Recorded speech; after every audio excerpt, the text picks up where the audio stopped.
राधे राधे, नमस्कार। जनता टीवी देख रहे हैं आप, आपके साथ मैं हूं अंजलि भंडारी। और कृष्ण जन्मोत्सव की जनता टीवी के तमाम दर्शकों को ढेरों शुभकामनाएं। जी हां, कृष्ण जन्माष्टमी जिसका बेसब्री से इंतजार रहता है हर कृष्ण भक्त को, और आज वो खास दिन है, वो खास पल है जब भगवान कृष्ण की लीलाओं में हर कोई सराबोर रहता है। हर किसी के मन में बस राधे राधे की ही धुन सुनाई देती है। और आज के दिन यानी कि भगवान श्री कृष्ण के जन्म के दिन आज दूर दूर से जो कृष्ण भक्त हैं वो आज कृष्ण मंदिरों में पधार रहे हैं और भगवान बाल गोपाल के जन्म का इंतजार कर रहे हैं। लेकिन क्या होता है आज दिन का खास और क्या मान्यताएं हैं, और सबसे महत्वपूर्ण बात यह कि आज यानी जन्माष्टमी के दिन एक बेहद दुर्लभ संयोग बन रहा है। वो क्या है दुर्लभ संयोग जो कि सदियों बाद बन रहा है? क्या है शुभ मुहूर्त जिसमें आप बाल गोपाल यानी कृष्ण जी की पूजा अर्चना कर सकते हैं?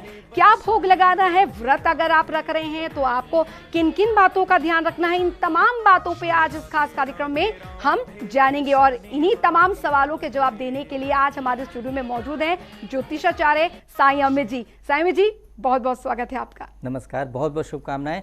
कृष्ण जी के 5248वें जन्म दिवस के लिए आपको बहुत शुभकामनाएं। बिल्कुल, तो चलिए कार्यक्रम की शुरुआत करते हैं बिना देर किए और बताएंगे आपको कि आज का दिन यानी जन्माष्टमी का दिन क्यों है खास। राधे राधे राधे बरसाने वाली राधे, राधे राधे राधे बरसाने। श्री कृष्ण जिनकी लीलाएं अपरंपार हैं, जिनकी लीलाओं को अगर कोई भक्त देख ले तो उसका जीवन धन्य हो उठता है। लेकिन भगवान श्री कृष्ण के बाल गोपाल, जी हाँ, बाल गोपाल इन्हें कहा जाता है।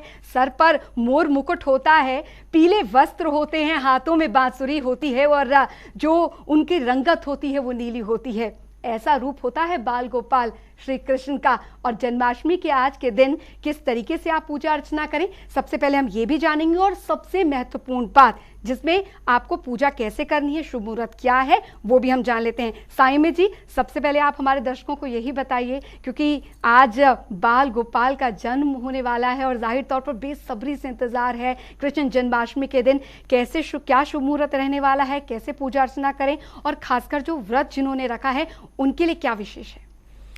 देखिए, बातें बहुत विस्तार से की जाएगी और लेकिन पहले आपको मुहूर्त के बारे में बात कर लें जिससे आप सभी नोट कर लें और कॉन्फिडेंस और उत्साह के साथ इस बार मना सकें, क्योंकि आज जन्माष्टमी का जो समय है वो बहुत ही विशेष है, बहुत ही विशेष है।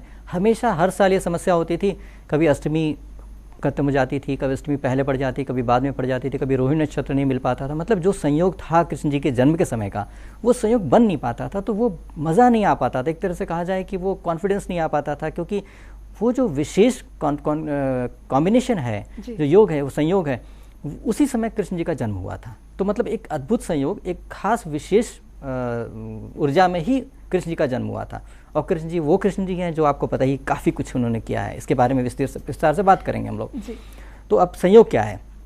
देखिए, इस बार क्या है, एक तो अच्छी बात यह है कि अष्टमी तिथि भी मिल रही है हमें मध्य रात्रि को, 30 की मध्य रात्रि को और 31 के सुबह के 30 की रात्रि को, और अष्टमी रहेगी और 31 के सुबह के बीच में। मतलब इस समय पर मध्य रात्रि में होती है, दिन में नहीं होती पूजा इस समय पर, क्योंकि कृष्ण जी का जन्म ही मध्य रात्रि को हुआ था। तो अभी क्या करना है कि 30 की मध्य रात्रि को पूजा करना है। अब जब पूजा करेंगे उस समय पर और विशेष बात क्या है, रोहिणी नक्षत्र भी उस समय पर है, तो एक बहुत अच्छी बात हो जाती है। प्लस उदया तिथि के हिसाब से देखेंगे तो भी अष्टमी है, अगर चंद्रमा के कैलकुलेशन से हिसाब देखेंगे तो भी अष्टमी है, रोहिणी नक्षत्र की बात करेंगे तो रोहिणी नक्षत्र भी। ये तीनों संयोग कृष्ण जी जब जन्म लिए थे तब हुआ था, और ये संयोग मिल रहा है आपको, कहीं से भी कोई प्रॉब्लम नहीं है। तो इसलिए एक बहुत ही बढ़िया संयोग है। आप वही ऊर्जा पाएंगे जब कृष्ण जी के जन्म के समय हुआ था। तो इस समय पर आप लाभान्वित होना चाहते हैं, कृष्ण जी के साथ बहुत अच्छी ट्यूनिंग चाहते हैं, तो बहुत आसानी से ट्यूनिंग बना सकते हैं। हाँ, ये आपको सलाह देंगे कि इस बार दिमाग नहीं लगाइएगा, क्योंकि कृष्ण जी के साथ सीधा क्या हिसाब किताब क्या, कृष्ण जी बहुत ही कॉम्प्लिकेटेड हैं और बहुत आसान भी हैं। कॉम्प्लिकेटेड इस तरह से अगर उनके साथ दिमाग लगा के आप सोचेगा हम ये मंत्र कर लेंगे, इस तरह से कर लेंगे, ये विधि से कर लेंगे, तो फिर आप विधि ही करते रह जाएंगे और कृष्ण जी अच्छा ये तो गलती कर गए, वो तो गलती कर गए, तो फिर वो आप तब तक एक्सेप्ट नहीं करेंगे जब आप कंप्लीट 100% ठीक तरीके से नहीं करेंगे। और नहीं तो बहुत आसान है, उनको एक छोटे से बालक के रूप में आप पूछ सकते हैं, आप उनको प्यार से पूछ सकते हैं, आप अपना जूठा भी खिला सकते हैं। आपको पता है, मैंने वाकई एग्जाम्पल देखा है कि लोग अपने थाली में से खिलाते रहे कृष्ण जी और वाकई भोग लेते रहे हैं। मतलब गायब हो जाता था। जी। तो ऐसे ऐसे अद्भुत चमत्कार जितना कृष्ण जी का मैंने चमत्कार देखा उतना किसी का नहीं देखा। मतलब ये बहुत आसानी से प्राप्त हो जाते हैं, लेकिन उसके लिए आसानी के लिए चाहिए क्या, वाकई आसानी होनी चाहिए। मतलब आपके जी। हृदय में वाकई निर्मलता और छल कपट नहीं होना चाहिए, सच्चा हृदय चाहिए, जो आसान नहीं होता है, लेकिन फिर भी अगर आप अपना निर्मल करेंगे मन तो कृष्ण जी बहुत आसानी से प्राप्त हो जाते हैं। कृष्ण जी और शिव जी के साथ विशेष बात यह है, शिव जी को भोलेनाथ कहते हैं, वो भोलेपन से आप सच्चे मन से प्राप्त कीजिए तो वो प्राप्त होते हैं, और कृष्ण जी के साथ भी यही है। दोनों बहुत कॉम्प्लिकेटेड हैं, बहुत बड़े बड़े लेसन्स देते हैं। तो इसलिए क्या है कि इस समय पर इस अद्भुत समय का पूरा लाभ लेना बहुत ज़रूरी है। तो इसलिए आप बिल्कुल संकोच न करें, सच्चे निर्मल मन से अगर पूजा करेंगे तो निश्चित तौर पर रिजल्ट आएगा। और आपको अगर कैलकुलेशन की बात करेंगे तो आपको ये भी बता दें, क्योंकि आप फिर कहीं और भटकेंगे कि कितने बजे क्या हो रहा है तो आपको बता देते हैं। इस समय पर क्या है कि इस बार जो पूजा का समय है 30 की रात्रि में 11:59 से स्टार्ट होगा, 11:59 से स्टार्ट होगा और 12:44 तक चलेगा। मतलब टोटल 45 मिनट्स का समय है। ये विशेष समय है पूजा करने का, मतलब यही पीक संयोग है जिस टाइम पे कृष्ण जी का जन्म हुआ था। तो इसमें हो गया। और फिर क्या है कि इसके बाद आप अगर अष्टमी की बात करेंगे, अष्टमी कब लग रही है, क्योंकि आप किसी और से पूछने की क्या ज़रूरत है, मैं यहाँ हूँ बताने के लिए, आप नोट कर लीजिए। 29 अगस्त को रात में 11:26 पे चंद्रमा के कैलकुलेशन के हिसाब से अष्टमी लग जाती है। तो आपको आराम से 30 तारीख को भी अष्टमी मिलेगी। और इसके बाद क्या है कि ये सूर्योदय के हिसाब से, क्योंकि अब 29 तारीख को जब अष्टमी लग जाएगी रात को तो सुबह सूर्योदय होगा, तो उसमें सूर्योदय के समय पर अष्टमी तिथि रहेगी, इसलिए पूरे दिन को अगले सूर्योदय तक अष्टमी माना जाएगा शुभ कार्य के हिसाब से। तो अष्टमी तिथि आपको मिल गई। उसके बाद फिर रोहिणी नक्षत्र जो प्रारंभ हो रहा है वो 30 तारीख को, 30 अगस्त को 6:39 मतलब 6:39 सुबह रोहिणी नक्षत्र लग जाएगा। मतलब सूर्योदय हुआ 30 तारीख को, उसके बाद 6:39 पे रोहिणी नक्षत्र लगा हुआ है। और उसके बाद समाप्त होगा 31 तारीख को 9:44 के बाद रोहिणी नक्षत्र नहीं रहेगा। तो 9:44 तक का समय रोहिणी नक्षत्र का है। मतलब मध्य रात्रि को आराम से आपको रोहिणी नक्षत्र मिल रहा है। तो हड़बड़ी नहीं है कितने बजे खत्म हो रहा है उतने बजे खत्म हो रहा है, बिल्कुल नहीं। तो इसलिए तीनों संयोग आपको मिल रहा है, बड़े आराम से करें। और मध्य रात्रि के समय ही कृष्ण जी का जन्म हुआ था। आप 12 बजे कहेंगे कि 12 बजे जन्म हुआ तो हम 12 बजे करेंगे, नहीं, ऐसा नहीं होता है। मध्य रात्रि का मतलब मध्य रात्रि होता है। मध्य रात्रि का ऐसा होता है सूर्यास्त में से सूर्योदय का समय घटाइए, जो आधा समय आएगा वो आपका वो आधा कैलकुलेशन आएगा, मतलब 12 घंटा मान लीजिए एकदम रात्रि का हुआ, तो आप आधा करेंगे तो 6 घंटा आएगा। अब सूर्योदय में 6 घंटा, सूर्यास्त में 6 घंटा जोड़ेंगे तो मध्य रात्रि का समय आएगा। तो इस तरह से वो मध्य रात्रि होगा। तो जरूरी नहीं कि 12 बजे हो, क्योंकि ये जो समय होता है रात्रि का वो जरूरी नहीं है कि 12 घंटा हो, क्योंकि हमेशा दिनमान बढ़ता रहता है, दिनमान रात्रिमान बढ़ता घटता रहता है मौसम के हिसाब से। तो इसीलिए थोड़ा कैलकुलेशन डिफरेंट लग रहा है। तो इसलिए इसके लिए संदेह मत कीजिएगा, मैंने कैलकुलेशन खुद करके आपको बताया, कहीं से देखा हुआ नहीं है। तो मेरा कैलकुलेशन हाथ से किया हुआ है, एकदम करेक्ट है। और ये दिल्ली के हिसाब से है, तो इसलिए आपका अगर प्रांत फर्क है, कहीं और रहते हैं तो देख लीजिएगा सूर्योदय में कितना डिफरेंस हो रहा है, उतना डिफरेंस आप कर सकते हैं। नहीं तो आपको तो आराम से इंटरनेट पे भी मिल जाता है। तो इससे आपसे कैलकुलेशन के हिसाब से करेंगे तो आप बेस्ट एनर्जी का बेस्ट बेनिफिट लेकर के लाभान्वित हो जाएंगे। जी सायुमी जी, शुभ मुहूर्त के बारे में तो आपने बता दिया। अगर भोग के बारे में बात की जाए, क्योंकि भगवान श्री कृष्ण को बाल रूप में 56 भोग लगाए जाते हैं, लेकिन सबसे ज्यादा जो प्रिय होता है बाल गोपाल को वो होता है माखन और मिश्री। ऐसा क्यों सायुमी जी? देखिए, कृष्ण भगवान का रूप जो था ना वो लग्जरी वाला रूप है। ये बहुत कुछ किया इन्होंने, बहुत ही मायावी रूप था ये। आपने देखा होगा जन्म ही उनका माया से हुआ। मतलब वो पैदा हुए थे तो पैदा होते ही उनको बदल दिया गया था, और उसके बाद क्योंकि वो बिल्कुल माया रूप में आए थे, तो इसलिए क्या था कि इन्होंने बहुत सारी ऐसी चीज़ें किया जो मायावी था, और इन्होंने बहुत लग्जरियस लाइफ जिया। मतलब आपने देखा होगा कि इन्होंने रासलीला भी किया है और बहुत सारी हरकतें ऐसी करते थे, कभी माखन चुरा रहे हैं, कभी कुछ कर रहे हैं। तो ये सब हरकतें बिल्कुल मायावी थी। ये चूँकि शुक्र ग्रह को रिप्रेजेंट करते रहे, तो इसलिए क्या है कि इनके साथ जुड़ना है तो आप शुक्र ग्रह का अगर पावर बढ़ाएंगे तो बहुत आसानी से जुड़ जाएंगे। तो कृष्ण जी के साथ क्या है, कृष्ण के साथ आपको त्याग नहीं करना है, ध्यान रखिएगा। कृष्ण जी के साथ आपको त्याग नहीं करना है कि हम ये त्याग कर रहे हैं वो त्याग रहे हैं। आप लग्जरी में रहिए, खूब अच्छे कपड़े पहनिए। कृष्ण जी का कोई भक्त बिल्कुल सादगी में रहे, कोई ज़रूरी नहीं है, अच्छे से कपड़े पहने, खुश रहे, नृत्य करे, गाना गाए, साथ साथ क्या इत्र लगाए, खुशबू लगाए, तो शुक्र का ही एक तरह से प्रतिनिधित्व करते हैं। तो इसमें जो माखन मिश्री की बात करते हैं तो माखन जो होता है ना वो शुक्र का है, मिश्री भी मीठा जो होता है वो शुक्र का ही होता है। वो दोनों शुक्र के कहा जाए एकदम पूरी तरह से बहुत पावरफुल तत्व हैं, बहुत ही पावरफुल हैं। मीठे में सबसे अच्छा क्या होगा, सबसे ज़्यादा मीठा क्या होता है, मिश्री तो होता है। और मिश्री ऐसी चीज़ है जो नुकसान नहीं करती है। चीनी नुकसान करती है, मिश्री नहीं करती है। तो इसलिए मिश्री और साथ साथ मक्खन जो होता है वो घी आपको भारी पड़ सकता है, फैट बढ़ा सकता है, लेकिन मक्खन जो होता है वो शुद्ध मक्खन जो होता है, सफ़ेद मक्खन होता है जिसमें केमिकल नहीं होता है, वो मक्खन नुकसान नहीं करता है, वो आपके शरीर में एब्जॉर्ब हो जाता है अच्छे से। तो माखन मिश्री ऐसी चीज़ जो आपको शरीर को नुकसान नहीं पहुंचा रही है, औषधि तत्व भी हैं उसके अंदर और शुक्र ग्रह को भी प्रेजेंट करते हैं। तो इसलिए एक तरीके से आप उनके साथ उनको वो भोग लगाने के लिए देते हैं, उनका जो प्रसाद होता है वो आप ग्रहण करते हैं, तो आपके अंदर भी शुक्र के तत्व बढ़ जाते हैं। वैसे भी किसी व्यक्ति को अगर शुक्र ग्रह वीक है और उनको शुक्र ग्रह बढ़ाने से ज़िंदगी में लाभ हो सकता है ज्योतिषीय हिसाब से, तो उनको डेली माखन मिश्री खानी चाहिए। दही भी खाना बहुत अच्छा रहता है। तो ऐसी चीज़ें कृष्ण जी को भोग लगाने से क्या होता है कि आप उनको वो चीज़ दे रहे हैं जो तत्व ग्रहण करके रखे हैं, मतलब जिस रूप में आए हैं वो, तो बहुत आसानी हो जाती है, इसलिए बहुत अच्छा है। साथ साथ एक और भोग होता है, वो होता है धनिये का प्रसाद इसमें दिया जाता है, पंजीरी भी दिया जाता है। तो ये इसका विशेष है कि धनिया बहुत ही अच्छा सौम्यता और प्रेम बढ़ाता है। मतलब धनिया के जो एक विशेष ज्योतिषी गुण है, तो अगर किसी की मैरिड लाइफ में प्रॉब्लम चल रही है, हस्बैंड वाइफ में प्रॉब्लम चलती है, तो लड़ाइयाँ चलती है, आपस में मतभेद रहता है, तो उसके बेड के नीचे अगर धनिया बिखेर जाए, मतलब साबुत धनिया होता है, उसको बिखेर दी जाए, तो उसकी खुशबू और उसकी ऊर्जा जो होती है ऐसी ऊर्जा होती है जो आपस में प्रेम, मतलब आपस में मनमुटाव खत्म होकर के आपसी प्रेम बढ़ता है। ये बिल्कुल आजमाया हुआ है, तो ऐसा करने से बहुत अच्छा रहता है। तो कृष्ण जी तो प्रेम के ही रूप हैं, तो इसलिए क्या है कि उनको वो भोग लगाया जाता है ताकि और भी उनका प्रेम आपकी तरफ बढ़े और आपका कृष्ण जी के साथ प्रेम बहुत बढ़ जाए। तो कृष्ण जी के साथ जुड़ना है तो प्रेम ही एक मार्ग है जिससे जुड़ा जा सकता है। मतलब कृष्ण जी के साथ दिमाग लगाएंगे तो बहुत मुश्किल पड़ जाएंगे, क्योंकि कृष्ण जी दिमाग के मामले में अगर बात करेंगे तो कृष्ण जी ही वो हैं जिन्होंने गीता आपको बताया है। मतलब आज गीता है तो कृष्ण जी की द्वारा कहा गया था। तो कृष्ण जी गूढ़ ज्ञान रखने वाले महायोगी हैं। महायोगी में विशेष बात यह है कि वो योगी जो भोग में रह करके भी योग करते रहे। मतलब इतने बड़े रासलीला करने के बाद भी हर गोपी के साथ उन्होंने रासलीला किया। तो क्या है कि ये एक छोटी बात नहीं है, सबको संतुष्टि दिया, सबको खुशी दिया, सबको प्यार दिया, और उसके साथ साथ क्या है वो योग में रहे। क्यों? क्योंकि वो जो जितनी गोपियाँ थी वो ऋषि मुनि थे, कभी चाहते थे कृष्ण जी को, तो वो सारे के सारे एक बहुत बड़ी लीला है। तो इसलिए क्या है कि जब कृष्ण जी के साथ उनका संपर्क हुआ, मिला, तो उनका उद्धार हुआ। तो इतने को उद्धार भी उन्होंने किया था। और साथ साथ तो उद्देश्य क्या था, एक तरह से आप जो आम जनता को दिख रहा है वो तो दिख रहा है कि माया में पड़े हुए हैं, रासलीला कर रहे हैं, मतलब एक तरह से विलासिता, एक तरह से वासना जैसी बात लगेगी। लेकिन अंदर क्या हो रहा है, अंदर ये हो रहा है कि उनके सबसे ज़्यादा करीब जाने का क्या तरीका होता है, ऊर्जा कैसे मिल सकती है, दो ऊर्जा कैसे मिल करके शक्ति बन सकती है, एक माइनस होगा एक प्लस होगा, एक स्त्री होगा एक पुरुष होगा, एक शिव होगा एक शक्ति होगा। तो कृष्ण जी से सबसे ज़्यादा जुड़ने का तरीका यही था कि वो स्त्री रूप में जाकर कृष्ण जी को प्राप्त कर जाए, तो कृष्ण जी का अनन्य प्रेम प्राप्त हो सकता है, क्योंकि अपोजिट जेंडर में अट्रैक्शन होता है। तो वही इसी तरह से उन्होंने धारण किया, क्योंकि उनको कृष्ण जी को पाना था। उनको कोई मतलब नहीं था कि मैं स्त्री बन जाऊं, पुरुष बन जाऊं, जीव जंतु बन जाऊं, इसी तरह से करके उन्होंने किया। तो इसीलिए क्या है कि ये बहुत ही प्यारा रूप है, उनको प्रेम से प्राप्त करना है। तो आप उनके साथ कुछ दिमाग मत लगाइए, हृदय से प्रेम से आप उनको प्रेम करिए और उनको अपने जीवन में शामिल कर लीजिए, बहुत आसानी होगी। और इतना मतलब आपको बहुत सारी बातें मिले, अगर जानने की कोशिश करेंगे तो बहुत बार मिलेगा, बहुत बातें मिलेंगे। जब आप कृष्ण जी बहुत साक्षात रूप में आते हैं, हरकतें करते हैं, आपके साथ जीवन में जुड़ जाते हैं। तो ये इस तरह के बहुत ही पावरफुल देवता हैं जिनका अवतरण हुआ था बहुत कुछ करने के लिए, लेकिन ये प्रेम भी आपको प्रेम सिखाने के लिए, प्रेम देने के लिए, प्रेम से जुड़ने के लिए भी है। इनकी ऊर्जा है आपके पास। जी बिल्कुल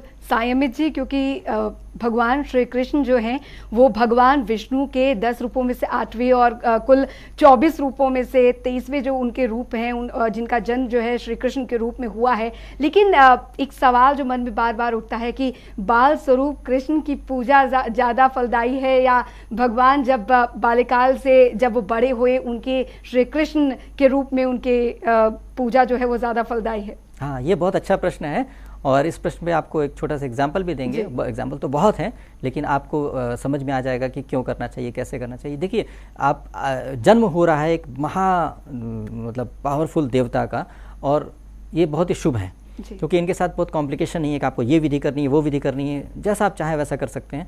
तो अब क्या है कि इनके साथ होता है कि एक प्रेम आ जाता है। तो एक छोटे बच्चे से जितना आसानी से आप प्रेम कर सकते हैं, बड़े से नहीं कर सकते इतने आसानी। एक स्वभाव है कि छोटे बच्चे को देख के प्यार आता है कि उसमें गोद में उठा लें, उसको चूम लें। तो बहुत लोग बाल गोपाल रूप में पूजा करते हैं, इसको लड्डू गोपाल भी कहते हैं। इनसे फ़ायदा क्या होता है, ये बहुत आसानी से इनके साथ इनका ध्यान रखा जा सकता है, और आसान नहीं भी है। आसान क्या है कि देखिए, बच्चे को जिस तरह से ख्याल रखा जाता है, आप बाल सुलभ तरीके से उनको ध्यान रख सकते हैं और उनको भोग भी दे सकते हैं। जैसे दूध का भोग देना है, आपको खीर का भोग देना है, छोटी छोटी जो बच्चे को पसंद होती है, जो बच्चों को पसंद है वैसी चीज़ आप भोग देंगे तो आसानी से हो जाएगा। सबके घर में बच्चे होते हैं, सबको पता है क्या करना है। लेकिन अगर आप नहीं देते हैं भोग तो नाराज़ भी होते हैं, मतलब वो बिल्कुल सजीव रूप में होते हैं। मैंने अपनी आंखों से देखा है कि ऐसा हुआ है कि कोई लेडी बाल गोपाल रूप में पूजा करती थी, उनको भोग देती थी, बड़ा नियम था, बहुत अच्छा प्यार से करती थी और अच्छा लगता था। बेटी की शादी में उन्होंने दूध नहीं दिया, उनको भूखा रख दिया, और कृष्ण जी ने पूरी की पूरी ज्वेलरी गायब कर दिया। मतलब पूरी ज्वेलरी मिली ही नहीं, शादी आर्टिफिशियल ज्वेलरी से करनी पड़ी। मेरे पास आए, मेरे से पूछे कि भाई ज्वेलरी नहीं मिल रही, कहाँ मिल सकती है? तो हम बोले है तो घर में ही। अभी समझ में नहीं आया क्या। तो फिर मेरे को इंट्यूशन में मेरे को बताया कि ऐसी सी बात है कि दूछत्ते पे रखा हुआ है। देखिए इंटरेस्टिंग बात है कि हम कोई महान व्यक्ति नहीं है, लेकिन चूंकि मेरे पास पूछने आया तो उन्होंने मेरे को इंट्यूशन में बोला कि दूछत्ते पे रखा हुआ है। तो बोले आपके दूछत्ते पे रखा हुआ है बोल रहे हैं, मतलब कृष्ण जी एक प्रेरणा आ रही है कि ऐसा है। तो उनको बड़ा आश्चर्य हुआ। तो उन्होंने, लेकिन उन्होंने, कृष्ण जी ने ये भी कहा कि उन्होंने मुझे दूध नहीं दिया, मुझे भूखा रखा है, शादी में भूल गई मुझे। तो मैंने कहा आपने दूध नहीं था? वो लेडी रोने लगी, बोली बात बिल्कुल सही, मैंने दूध नहीं दिया। तो घर जा करके हाथ जोड़ करके उन्होंने दूध दिया उनको। उसके बाद दूछत्ती पे ढूंढा तो पूरी की पूरी गठरी जो थी वो ज्वेलरी की वो वहाँ मिल गई, सारी ज्वेलरी। शादी निपट चुकी थी, बाद में वो विदाई में दिया गया। तो ये ऐसा मैंने खुद देखा है, मुझे खुद ये आश्चर्य हो रहा था कि ऐसा कैसे हो सकता है। तो एक तो सीधी सी बात है कि मेरे जैसा मनुष्य, ऑर्डिनरी इंसान को भी वो बता रहे हैं, मुझे ही नहीं बहुत लोगों को बताए हैं। ऐसा मत सोचिए कि हम महान हैं, आप सब में से बहुत लोग ऐसे हैं जिनको कृष्ण जी ने स्वप्न में दर्शन दिए, कभी कुछ बताए हैं, कभी कुछ प्रेरणा दी हैं। तो ये बिल्कुल सजीव रूप में आते हैं। तो इसलिए बाल गोपाल रूप को आप हल्का मत समझिएगा कि ये बहुत ऑर्डिनरी है, बहुत आसान और बहुत ही चुलबुले और बहुत प्यारे स्वरूप हैं। बस इनके साथ वो बाल माता पिता की तरह से जुड़ जाइए तो बहुत आसान, सबसे आसान तरीका है। बाकी बड़े होने पे तो क्या होता है, आपको दुनिया भर का आचमन, न्यास, ये वो, मतलब बहुत सारे नियम होते हैं। आपको पता ही है पूजा की विधि क्या होती है, विनियोग करना पड़ेगा, प्रार्थना करनी पड़ेगी, उसके बाद आप उनको अगर सही किए तो ठीक, गलती किए तो गड़बड़। तो इसलिए क्या है कि सबसे आसान रूप कर लीजिए, इससे आपके घर में रौनक भी रहेगी। आपके अपने बच्चे बड़े होकर के दूर चले जाते हैं, कहीं और बस जाते हैं, और आप बुजुर्ग होकर अकेले हो जाते हैं। ये प्रकृति का, मतलब धरती का नियम है जी। इसमें बाल गोपाल जी कभी बड़े नहीं होते, आप हमेशा छोटे रहेंगे, हमेशा आपके पास रहेंगे, आपके अंत समय तक भी। तो ऐसा रूप अगर प्राप्त करना चाहते हैं, आप एक जगह रहना चाहते हैं, टिक के रहते हैं और ऐसा कर सकते हैं, तो आप कीजिए, आपको वाकई लाभ मिलेगा। और शुरुआत करने के लिए आज का दिन तो बहुत लाजवाब है, आपको पता ही है। तो आज के दिन आप चाहें तो अच्छे से बाल गोपाल लाइए, छोटे से ले आइए, जितने छोटे उतना अच्छा, ताकि रखने में उनको आसानी हो। इनके लिए अच्छे अच्छे प्यारे प्यारे वस्त्र लाइए। लोग वस्त्र लाते हैं, लेकिन प्रॉब्लम क्या होती है वस्त्र में कि वस्त्र अक्सर गड़ने वाले, मतलब चुभने वाले होते हैं, सिर्फ आडंबर के लिए। तो उनके लिए बहुत कोमल वस्त्र लाइए, बहुत ही कोमल वस्त्र पहनाइए। उसके ऊपर आप सजाने के लिए कुछ भी कर दीजिए, लेकिन उनको गड़ना नहीं चाहिए। क्योंकि जब उनको बच्चा मान लिया कि छोटे से प्यारे से बेबी हैं, तो उनको फिर चोट क्यों पहुंचे, तकलीफ क्यों पहुंचे। तो गद्दी भी बहुत अच्छी कोमल सी बनाइए, जितना कोमल, छोटा छोटा तो बनाना है ना, प्यारा प्यारा बनाइए और नेचुरल बनाइए, और हर चीज़ उनको दीजिए। सुगंध जरूर रखिए, कोशिश करिए कि आर्टिफिशियल नहीं, नेचुरल चंदन, नेचुरल फूल की खुशबू होती है, इत्र होती है, ऐसी चीज़ें वहाँ पर उनको दीजिए, ताकि जैसे आप अपने बच्चे को कि इन्फेक्शन न हो जाए, कोई बीमारी नहीं हो जाए, तो वैसी प्यारी प्यारी चीज़ उनको दीजिए। ऐसा मान के कि बच्चे हैं, जब आप उनको बच्चे की तरह स्वीकारेंगे तो वो भी आपको माँ की तरह या पिता की तरह स्वीकार करके और वाकई आपकी रक्षा करेंगे। ये 100% मेरा वचन है। आप मेरे से गंगा जल लेके वचन ले लीजिए, निश्चित तौर पे लाभ होगा, तो होगा ही होगा, इतना मुझे विश्वास है। क्योंकि मैंने इनकी बहुत लीलाएं देखी हैं। टीवी पे समय कम है तो इसलिए आपको ज़्यादा नहीं बता सकते, लेकिन इतनी लीलाएं मैंने देखा। और कई बार मेरे को ऐसी सी बातें बताए कहीं कई लोगों के घर में जाते ही, कि जैसे किसी घर में वास्तु करने के लिए गया तो पता चला को बोल रहे हैं कि इसने तो मेरे को जाले में रखा हुआ है, इनका क्या तरक्की करें, कि मेरे खुद ही कैद करके रखे हुए हैं। तो मैंने पूछा कि आपने पूजा घर में आपके जाला रखा, कृष्ण जी जहाँ रखा आपने? वो लोग घबरा के, ऐसे कैसे आपको पता? जाके देखा सचमुच जाला लगा। मतलब सजा तो दिए थे, लेकिन कभी सफाई नहीं करते थे। तो मैंने बोला सफाई कीजिए, उसके बाद बात करते हैं। और सफाई किया, उसके बाद बहुत सारी चीज़ें पेंडिंग थी, जिनसे लड़ाई हो गई थी, सॉरी के कॉल आ गए, मतलब विद इन डे चेंजेस आने शुरू हो गए। तो ये कृष्ण जी हैं, ये हैं कृष्ण जी। तो आप जो समझ रहे हैं कि सिर्फ ये आडंबर वाली बात नहीं, आप हृदय से कीजिए पूजा। सामग्री नहीं है, जाने दीजिए, कोई बात नहीं, दूध तो होगा ना, आप खीर तो बना सकते हैं ना, कुछ तो होगा, माखन मिश्री तो कुछ तो मिल ही जाएगा। कुछ नहीं मिलता तो हाथ जोड़ कर जाए, मेरे पास कुछ भी नहीं है। अब वो आपको बहुत प्यार देंगे, बहुत आशीर्वाद देंगे, और आपको ऐसा लायक बना देंगे ना, आपके पास सब कुछ हो जाएगा और आप लाजवाब पूजा कर पाएंगे। मैंने इस बात को भी देखा है कि गरीबी से उठा करके ऐसा बना दिया संपन्न कि वो लोग आज की डेट पे बहुत अच्छे से सोने चांदी से पूजा करते हैं। तो ऐसी ये कृष्ण जी की लीला है। ऐसे मायावी देवता की अगर आप पूजा कीजिएगा ना, तो आप सब माया से बच भी सकते हैं, और आपकी ज़िंदगी में माया होते हुए भी आप माया से विरत रह सकते हैं। मतलब आपके पास धन संपत्ति, लग्जरी, विलासिता सब कुछ होगी, फिर भी आपके अंदर उनसे मोह नहीं होगा। मतलब मोह से विरत होकर के, सबसे होता है तटस्थ भाव में रह करके आप जी सकते हैं। ये बहुत कठिन है। जब आपके पास बहुत कुछ हो जाता है, गाड़ी हो जाती है, सोना हो जाता है, बंगला हो जाता है, तो आपके अंदर अहंकार, घमंड आ जाता है और मोह हो जाता है कि मेरा छूट ना जाए। लेकिन आपके पास अगर सब कुछ होने के बाद भी आप उस माया में फंसते नहीं हैं, तो ये बहुत बड़ी स्थिति होती है, ये बहुत बड़ी योग की स्थिति होती है। वो कृष्ण जी देने की क्षमता रखते हैं, खुद करके दिखाया और आपको भी कर सकते हैं। तो ये है कृष्ण जी, इनकी आप पूजा करिए और इसका पूरा लाभ लीजिए। कोई झंझट नहीं, कोई झमेला नहीं, सिर्फ प्यार और दिल से, मतलब पूरा ट्रू हार्ट से कीजिए, आपको रिजल्ट जरूर आएंगे, 100% बिल्कुल। आएंगे। और साईं अमित जी, श्री कृष्ण का जन्म तो धरती पर धर्म की स्थापना के लिए हुआ था, लेकिन उनकी जीवन का एक पहलू ये भी है कि वो अपने कष्टों के जो दुख हैं उन्हें कभी नहीं देख सकते थे, उन्हें किसी भी मुसीबत में नहीं देख पाते थे। और यहाँ तक कि वो जो सखा के रूप में भी बहुत ज़्यादा अपने जो दोस्तों को काफ़ी ज़्यादा चाहते थे, क्योंकि एक वक्त ऐसा भी हमने सुना है कि जब सुदामा उनके दर पर आए तो जैसे ही उन्होंने द्वारपाल से सुना कि सुदामा आए, नंगे पैर वो दौड़ पड़े। तो इससे पता लगता है कि एक उनका जो व्यक्तित्व था वो सखा के लिए कितना ज़्यादा घनिष्ठ था। देखिए ना, कभी संदेह हो तो आप ये देखिए ना कि 5248वां जन्मदिन, मतलब 5248 वर्ष पहले जन्म हुआ था, उनका जन्म हुआ था, प्रमाणित है। और दूसरी बात है कि हो के उन्होंने जो जो किया वो भी है, एग्जिस्ट करता है। तो इसलिए क्या है कि और सुदामा के पास कुछ नहीं था और इतनी गरीबी स्थिति में वो आकर के जब एक चना पोटली में बांध करके ले गया संकोच, वो भी उन्होंने ग्रहण किया। इसका मतलब क्या है, अगर आपके पास कुछ नहीं है माखन मिश्री, आप सूखा चना भी चढ़ा देते हैं, तो वो प्रेम जो हृदय में था सुदामा जी के अंदर, वो आप प्रेम रखिए। और उनसे तो ये एक तरह से प्रमाण है, अंजलि जी ने आपको प्रमाण दिया है कि देखिए इस तरह से कृष्ण जी ऐसे भी स्वीकार कर लेते हैं, बस उनके आपके हृदय में प्रेम होना चाहिए। तो आप सखा रूप में आ जाइए। अगर आपको लगता है कि आप पाल को पाल नहीं कर सकते हैं, आप ट्रैवल करते हैं, बहुत कुछ नहीं मैनेज कर पाते, आपका टाइम टेबल नहीं है, तो आप मान के चलिए कि कृष्ण जी साथ में। अगर आप सुबह नहाते हैं तो कृष्ण जी को चलो नहा लेते हैं, खाना खाते हैं तो आओ कृष्ण जी भोग लगाते हैं, मतलब उनको शामिल कर लीजिए अपने दोस्त की तरह। आप डाइनिंग टेबल बैठ के खा रहे हैं तो मान के चलिए कि सामने वो खा रहे हैं, उनको भोग लगाते हुए आँख बंद करके प्रार्थना कीजिए, आप भोग लगाओ फिर मैं भोग लगाऊँ, किसी को पता नहीं चलेगा। आप फ्लाइट में भी कर सकते हैं, खाना खा रहे हैं, हे कृष्ण जी आप भोग लगाइए, आप मेरे दोस्त हैं ना, पहले आप खाइए फिर मैं खाता हूँ, ऐसे से करके। तो आप जब उनको हर सुख में शामिल करते जाएंगे ना, तो जिस दिन दुख आएगा ना, उस दिन पता चला आपका दोस्त जो खड़ा होगा वो कृष्ण जी, तो आपको दुख आने ही नहीं देंगे। सारी दुनिया तकलीफ में और आप अतला खुश हैं। बिल्कुल। और साईं अमित जी, क्योंकि एक सवाल यहाँ पर और संक्षिप्त में मैं जानना चाहूंगी हमारे दर्शकों के लिए कि जब बाल गोपाल का जन्म हो रहा होगा उस दौरान क्या कुछ चीजें ध्यान में रखनी है? देखिए, एक तो ध्यान रखनी है कि आपको वहाँ पर शोर नहीं करना है, कोई आडंबर नहीं करना है, कोई और चीज़ें नहीं करनी, क्योंकि जब बालक का जन्म होता है बहुत सेंसिटिव समय होता है, बहुत नाजुक समय होता है।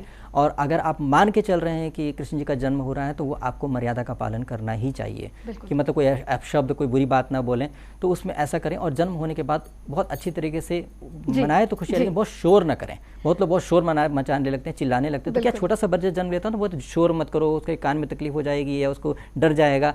तो आप मान के चलिए ना कि आपको सचमुच एक छोटा सा बेबी जन्म लिया है, तो आप कितनी हिदायतें कर सकते हैं वो करिए।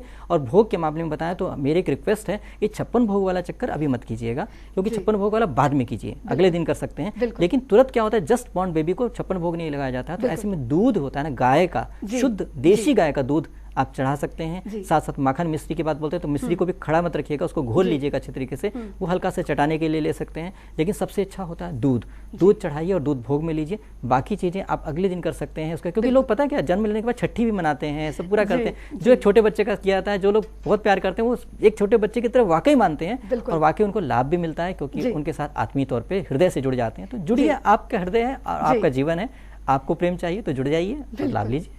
बिल्कुल। तो श्री कृष्ण जन्माष्टमी में साईं अमित जी ने हमारे दर्शकों को इतनी अच्छी जानकारियां जो है वो दी हैं। बहुत बहुत शुक्रिया साईं अमित जी, आप हमारे स्टूडियो में आए और हमारे दर्शकों को आपने जन्माष्टमी की इतनी अच्छी जानकारियां दी हैं, और आपको भी जन्माष्टमी की ढेरों शुभकामनाएं। आप सभी दर्शकों को, अंजलि जी आपको भी बहुत बहुत शुभकामनाएं। आप सब 5248वां जन्मदिन मनाइए और अपने जीवन को बेहतर कीजिए, खुशमय कीजिए, सुखी कीजिए अपने आप को और सभी को सुखी कीजिए। धन्यवाद। बिल्कुल। तो श्री कृष्ण बाल गोपाल के रूप में आप सभी के घर में अवतरित हों, आप सभी के घर को खुशियों से भर दें, यही कामनाएं हमारी। और इसी के साथ इस खास कार्यक्रम में अभी के लिए फिलहाल इतना ही। आप बने रहिए जनता टीवी के साथ। राधे राधे। श्री राधे राधे राधे बरसाने